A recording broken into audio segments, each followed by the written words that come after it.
Komisi Pemberantasan Korupsi menemukan 12 senjata api saat melakukan penggeledahan di rumah dinas Menteri Pertanian Syahrul Yassin Limpo di kawasan Jakarta Selatan pada Jumat 29 September 2023 lalu.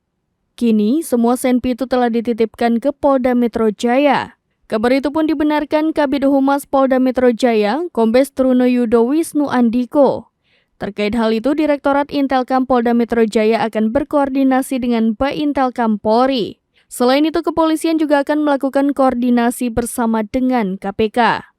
Diketahui, KPK juga menemukan uang puluhan miliar di rumah dinas Mentan SYL itu. Uang tersebut dalam bentuk pecahan mata uang asing. Penggeledahan di rumah dinas SYL terjadi pada Kamis 28 September 2023 sekitar pukul 16.30 waktu Indonesia Barat. Penggeledahan dilakukan hingga siang hari ini, Jumat 29 September 2023 oleh tim penyidik KPK. Penyidik KPK melanjutkan penggeledahan di kantor Kementan pada hari ini, Jumat 29 September. Penggeledahan dilakukan di ruang dinas Mentan dan Sekjen Kementan.